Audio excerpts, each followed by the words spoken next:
자, 국민의힘 말씀을 좀 드리겠습니다. 국민의힘이 지금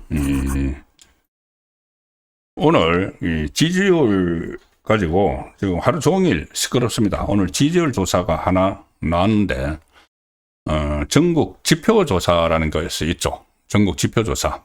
4개의 여론조사 기관이 같이 실시를 하는 전국 지표조사가 있습니다.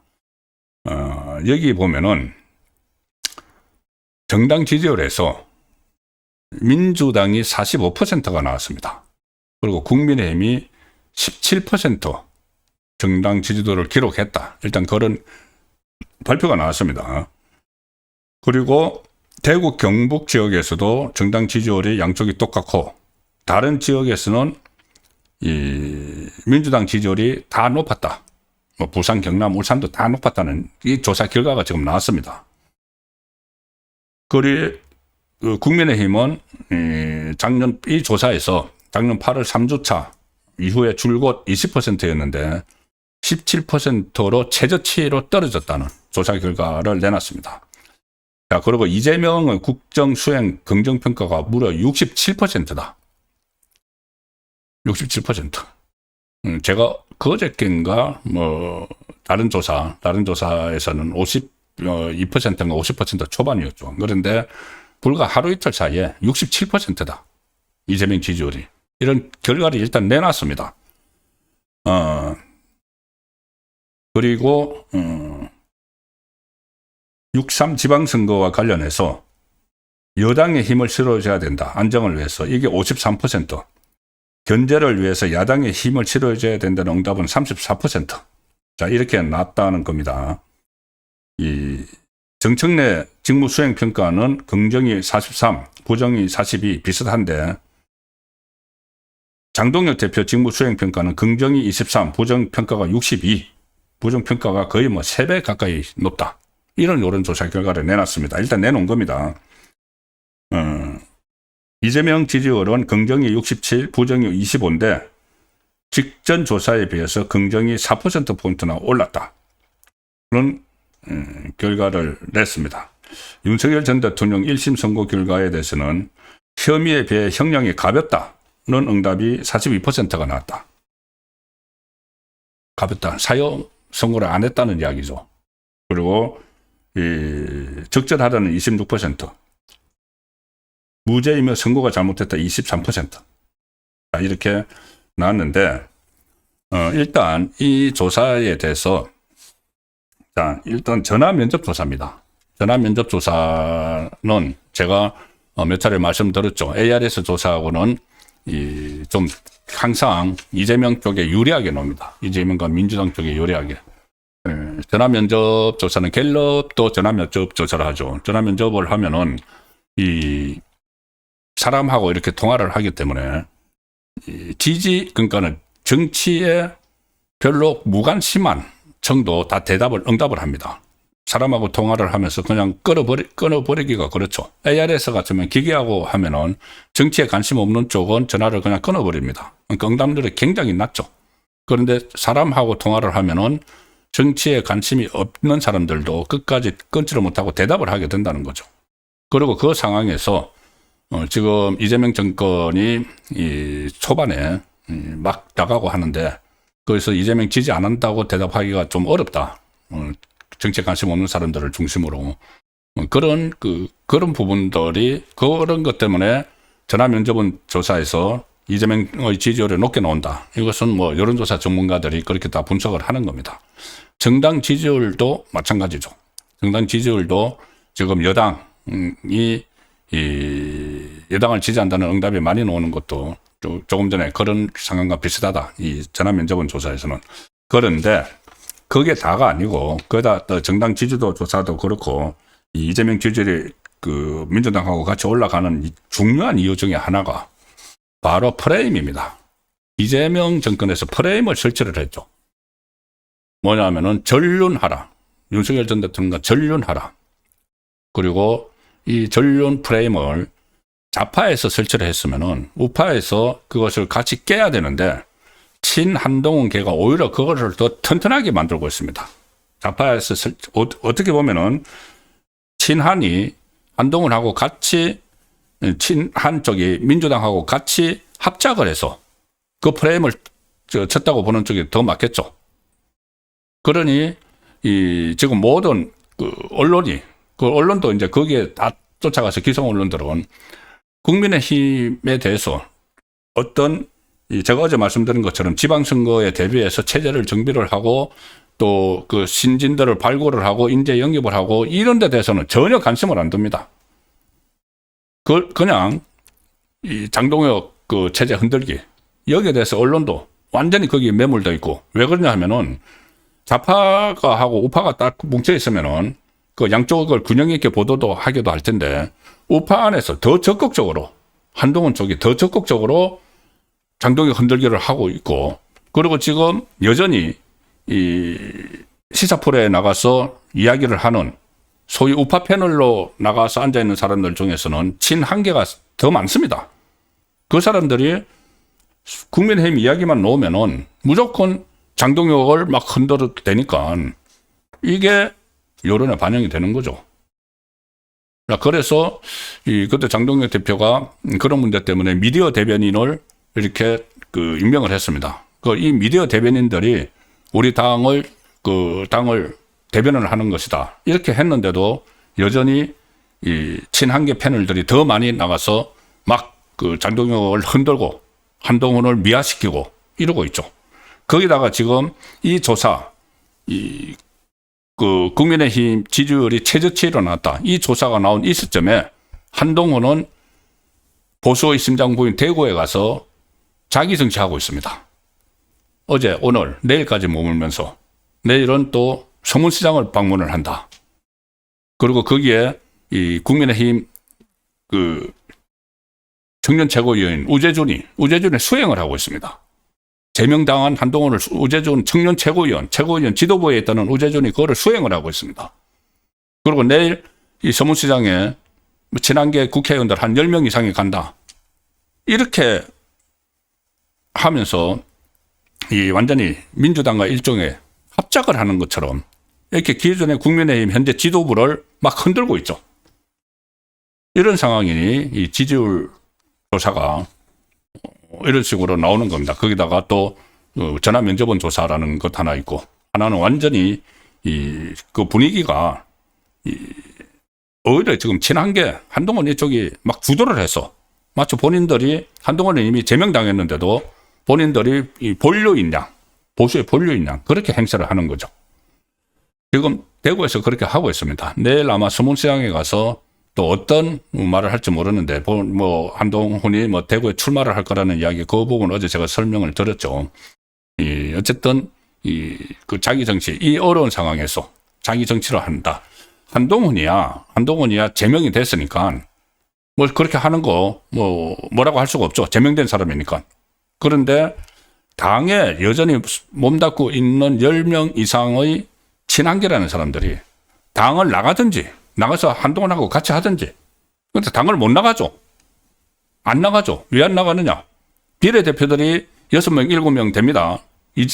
한동훈이 배지 달아준 그 비례대표들은 한지아를 비롯해서 이 비례대표들은 당 나가면은 탈당하면은 배지가 날아가니까 배지 붙들고 있으려고 국민의힘 소속으로 있으면서 이런 행위를 하는 겁니다. 그리고 또 배현진을 비롯해서 또 일부는 국민의힘이 아주 편한 지역, 공천만 받으면 당선되는 지역에 공천을 받았죠. 서울 송파 이런데 그 사람들도 안 나가는 겁니다. 안 나가고 계속 흔들기를 하는 거죠. 자기에게 배지를 안겨준 사람이 한동훈이니까 한동훈을 위해서. 자, 지금 한동훈 오늘 국민의힘 지지율 17%까지 추락을 했다. 그래서 하루 종일 여기저기서 이제 국민의힘 끝났다는 이야기도 하고 무슨 장동혁이 사퇴해야지 된다고 하고 하는데 이게 과연 장동혁이 사퇴하면은 무슨 지금 다른 대안이 있는 것도 아니고 그리고 이게 본질이 친한계를 저는 더 빨리 정리를 했어야 된다고 봅니다. 그렇지 않으니까 지금 이 상황이 지방선거를 앞두고 그나마 지방선거 완전히 목전에 한 것이 아니어서 다행이긴 하지만은 지금 이 어려움을 겪고 있는 거죠. 자, 이거 이제 좀 빨리 정리를 해야 됩니다. 오늘 제가 조금 전에 미디어 대변인 말씀드렸지 않습니까? 박민영 국민의힘 미디어 대변인이 이 17% 지지율을 넣은 데 대해서 페이스북에 글을 올렸습니다. 국민의힘 지지율이 10%대로 폭락한 데 대해서 이렇게 했습니다. 정부 여당은 그리고 그러니까 10%, 17%가 나왔고 이재명 지지율이 올라간 데 대해서 정부 여당은 그것이 옳든 그르든 코스피 환각제를 주입을 하면서 뭐라도 성과를 보여주고 있는 반면에 국민의힘은 매일 당 대표 괴롭히면서 예속 논쟁이나 벌이고 있다. 예속 논쟁, 성리학 그때 예법 가지고 막 무의미한 논쟁을 벌인. 그리고 민주당은 야당 대표 시절 이재명의 각종 사법 리스크에도 불구하고 당 대표 중심으로 똘똘 뭉쳐 정시 부스터 패키지를 발굴을 하고 윤석열 정권의 정시 밸류업 정책에 맞불을 놓던 그런 민주당과 지금 너무나 국민의힘 모습은 대조적이다. 자기 의제와 전문성 없는 정치인들은 내부 충질로 이간질 좋아하는 언론에 편성을 해서 존재감을 가시하는 안티체제 정치에 함몰된다. 자, 이런 원인 분석을 했습니다. 그들의 이름을 타고 올라오는 뉴스라고는 당대표 사퇴 요구, 당대표 잡돌위원총회 소집 요구, 한동훈 일정 동행, 공천 뇌물 의혹 등 당원 당규를 총체적으로 부정하는 개파 활동, 패거리 질이 전부다. 한 번쯤은 지도부가 아니라 스스로를 돌아보라. 자, 이런 이야기들이 지금 장동혁 대표 주변에서는 나오는 이야기입니다. 그런데 이것뿐이 아니고 가령 정치적 목소리를 가급적 내지 않던 중진들도 이 상황에 대해서 상당히 걱정을 하는데, 그 중에서 한동훈의 책임은 크다는 목소리가 지금 분출되기 시작을 했습니다. 당의 중진들이 장동혁 대표를 만나가지고 이런저런 이야기를 했다. 그런데 지금 대부분의 기성 매체에서 나오는 이야기는 막 장동혁에게 절연하라, 노선 변경을 하라, 이런 이야기를 했다고만 지금 나오는데, 그렇지 않은 목소리를 낸 사람들도 있습니다. 중진들 중에서 가령 예를 들어서 이 한동훈이 그때 비상계엄 이후에 가장 빠른 속도로 그때 윤석열 당시 대통령이 대국민 담화를 발표했는데 이것은 내란 자백이다 고 하면서 내란 프레임을 먼저 설치를 해서 결과가 이렇게까지 됐다는 말을 하는 위원들도 있습니다. 중진들도. 그리고 오늘 경주의 김석기 의원 사실상 정치적 목소리를 많이 내지 않죠. 그런데 경주의 중진 의원입니다. 자, 김석기 의원의 목소리를 하나 들려드리겠습니다. 뉴스원 기사인데, 제가 왜 이 말씀을 드리냐면은, 지금 이렇게 국민의힘 지지율이 17% 어쨌든 간에 수치상 그렇게 떨어졌다고 나오는데, 그 원인을 자꾸 장동혁 지도부에게만 돌려가지고는 문제 해결이 안 됩니다. 자, 그런데 TK 중진 김석기 의원이 현 상황은 한동훈 책임이 가볍지 않다는 분석을 내놨습니다. 지금 국회 외교통일위원장이죠. 우리 당이 이렇게 비참하게 된 거는 22대 총선에서 참패했기 때문이다. 자, 근데 22대 총선 누가 이끌었습니까? 한동훈이 이끌었죠. 공천도 다 하고, 공천도 사실상 혼자 다 하고, 혼자 선거 다 이끌었습니다. 참패했기 때문에 이 탄핵 정족수에 전후선 어느 정도 지켰지만, 탄핵 저지선은 지켰지만은 한동훈 스스로가 친한계들이 민주당하고 같이 해버리는 바람에 탄핵까지 된 거죠. 그래서 총선에서 참패했기 때문이고, 저도 책임이 있고 다 책임이 있지만 한동훈 전 대표의 책임이 결코 가볍다고 할 수 없다. 제가 한동훈이라면 조용히 백의종군하겠다. 지금 전국적으로 선거 상황이 어려운데 힘든 지역을 오히려 찾아가서 돕겠다. 이런 자세로 한동훈 전 대표가 나서주면 우리 선거 지형이 바뀔 수 있다. 지금 책임 묻거나 장동혁 대표를 끌어낸다고 하면 우리가 지방선거를 이길 수 있느냐? 그것도 아니다. 이제 정말 우리끼리 싸우면 안 된다. 우리는 무지막지한 이재명 정권의 폭주를 막아내는 게 목표다. 그러면서 박근혜 전 대통령 탄핵 때 우리는 이미 경험을 했고 조기 대선에서 필패할 거라고 생각도 다 했다. 이재명이 대통령이 되면 나라가 정말 어두워진다. 그래서 탄핵만은 안 된다고 했는데 한동훈이 앞장서서 탄핵을 가결을 했다. 이것뿐이 아니죠. 한동훈은 탄핵을 가결을 해서 그는 본인이 정말 이게 이 탄핵거리고 하면은 본인이 여당 대표이기 때문에 자기도 책임을 느껴야 됩니다. 어쨌든 결과적으로 책임을 느껴서 그 다음에 자기가 그래 탄핵을 그 동조를 해서 그것 때문에 탄핵이 됐고 조기 대선이 치러지면 본인은 출마 안 해야죠. 근데 본인 출마를 했습니다. 경선에 뛰어들어서 졌죠. 졌는데 그 다음에는 또 본선이 치러지니까는 김문수 후보 뭐 유세 지원을 하는 둥 마는 둥 다니면서 이제 본인 그 한동훈 구호만 나오도록 하는 그런 행태를 보였던 것이 한동훈입니다. 그런데 지금 이 지지율이 17%로 떨어졌다는 이 조사가 나오는 이 상황에서 대구에 가서 뭐 대구에 뭐 무소속으로 출마하느니 하면서 이 자기 정치를 또 하고 있는 그 상황이 과연 이 올바른 그 행태냐 이런 생각을 지울 수가 없습니다.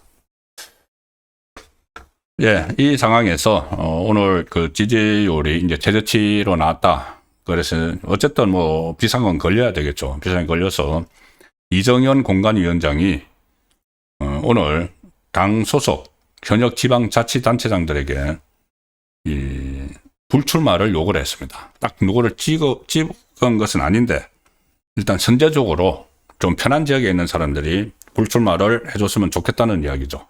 그러면은 그 이제 마중물이 돼서 승부처 서울의 오세훈에게도 영향을 갈 수가 있는 그런 상황을 좀 기대하는 것 같습니다.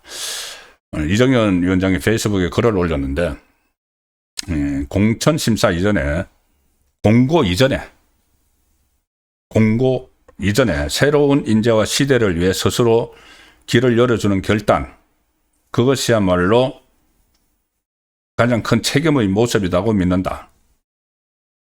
정치는 자리로 완성되는 것이 아니라 내려놓을 때 완성된다.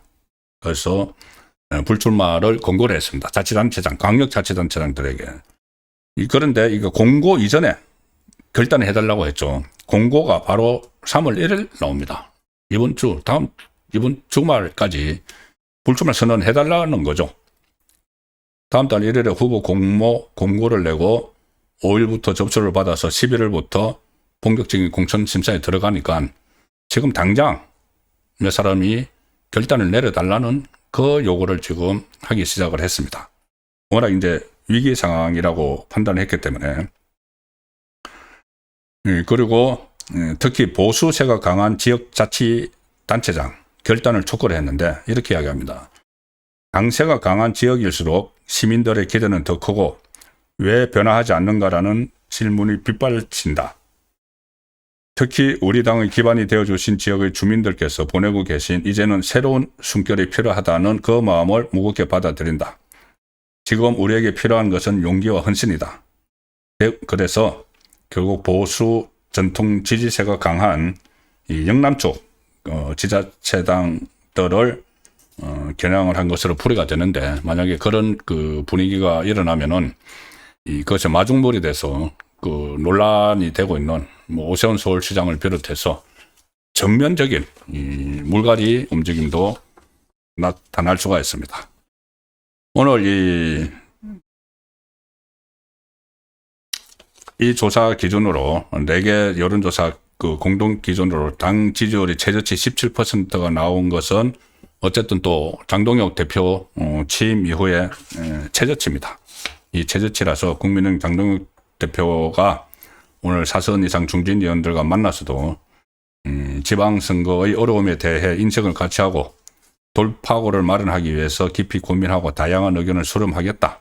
자, 이렇게 그 이야기를 했습니다. 그래서 이 지지율 조사, 물론 전화 면접은 조사고 조사 자체를 좀 신뢰할 수 없다는 그 이야기들도 많지만은 어쨌든 그런 수치가 나왔는데 이게 왜 이런 상황까지 됐고 이것을 어떻게 돌파를 해야 되는지 다시 좀 국민의힘 지도부가 심기일전해서 상황 파악을 제대로 하고 대책을 마련했으면 합니다. 이러는 사이에 정말 그 제가 오늘 썸네일에 이재명 8개월 대한민국 기형국가가 됐다는 말씀을 들었는데 이런저런 납득되지 않는 일들이 계속 일어나고 있습니다. 김병기 오늘 경찰에 처음 출석을 했죠.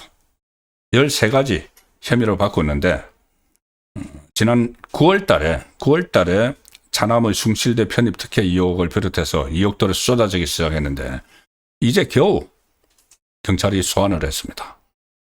자, 지금 이 시간까지 조사를 받고 있는데 나은지 모르겠지만은 이게 여당의 사실상의 넘버 2 아니었으면은 이게 가능했겠느냐. 원내대표를 했으니까 원내 2죠. 그리고 이재명의 핵심 척건 그 전에 뭐 친명 행제, 비명 행사 공천할 때 그때 주도적인 역할을 했던 그런 위치에 있는 사람이 아니었으면은 9월 달에 불거진 내용 13가지 혐의를 가지고 있는 사람이 지금 오늘 겨우 소환이 됐겠느냐. 그래서 비정상적인 나라가 지금 되고 있다는 겁니다. 이런 부분도 빨리 이제 특검을 도입해서 철저히 진상을 밝혀야 되는 그런 상당히 위중한 그 상황이 계속되고 있다는 말씀을 드리면서